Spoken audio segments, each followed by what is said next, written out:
శ్రీవారి లడ్డూ ప్రసాదం తయారీలో కల్తీ నెయ్యి వాడకం వివాదంపై సుప్రీంకోర్టు ఘాటుగా స్పందించింది.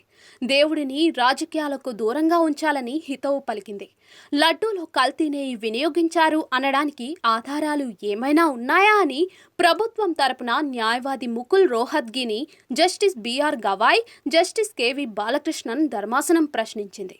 కల్తీ నెయ్యిని లడ్డూలో వాడారో లేదో పూర్తిగా తెలియకుండా ముఖ్యమంత్రి ఎలా ప్రకటన చేస్తారని సుప్రీంకోర్టు నిలదీసింది. ఈ అంశంపై విచారణకు ప్రత్యేక దర్యాప్తు బృందాన్ని నియమించిన అనంతరం కల్తీ నెయ్యిపై మీడియా ముందు ప్రకటించడంపై ధర్మాసనం తీవ్ర అభ్యంతరం వ్యక్తం చేసింది.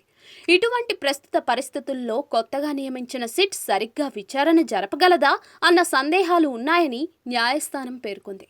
స్వామివారి లడ్డూ ప్రసాదం తయారీలో కల్తీ నెయ్యిని వినియోగించినట్లుగా ఎలా తెలిసిందంటూ సుప్రీంకోర్టు సందేహం వ్యక్తం చేసింది. అలాగే లడ్డూని పరీక్షల కోసం ల్యాబ్కి ఎప్పుడు పంపారని ముకుల్ రోహత్గిని ధర్మాసనం ప్రశ్నించింది. ఈ అంశంపై కేంద్ర ప్రభుత్వం విచారణ జరిపితే బాగుంటుందని ధర్మాసనం అభిప్రాయపడింది. అనంతరం ఈ కేసు విచారణను justice BR Gavai, justice KV Balakrishnan ధర్మాసనం గురువారానికి వాయిదా వేసింది. ఈ మేరకు తిరుమల లడ్డూ వివాదంపై justice BR Gavai, justice K V Viswanathan ధర్మాసనం సోమవారం విచారణ జరిపింది. తిరుమల లడ్డూ ప్రసాదం తయారీలో కల్తీ నెయ్యి వినియోగించినట్లుగా ఆరోపణల నేపథ్యంలో ఈ అంశంలో నిగ్గు తేల్చాలంటూ బీజేపీ సీనియర్ నేత సుబ్రహ్మణ్య స్వామి, వైసీపీ సీనియర్ నేత వైవి సుబ్బారెడ్డి వేర్వేరుగా సుప్రీంకోర్టులో పిటిషన్లు దాఖలు చేసిన సంగతి తెలిసిందే. వీటిపై సుప్రీంకోర్టులో సోమవారం విచారణ జరిపింది. గత ప్రభుత్వ హయాంలో తిరుమల లడ్డూ ప్రసాదం తయారీలో కల్తీ నెయ్యి వినియోగించినట్లుగా ఎన్డీడీబీ నివేదిక స్పష్టం చేసింది.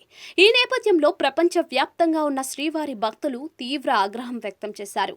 ఈ ఘోర అపచారం జరిగిన నేపథ్యంలో శ్రీవారి ఆలయంలో శాంతి హోమాన్ని తిరుమల తిరుపతి దేవస్థానం నిర్వహించింది. అలాగే సంప్రోక్షణ సైతం చేపట్టింది. అందులో భాగంగా ఆనంద నిలయంతో పాటు తిరుమల మాడవీధుల్లో సైతం సంప్రోక్షణ నిర్వహించింది.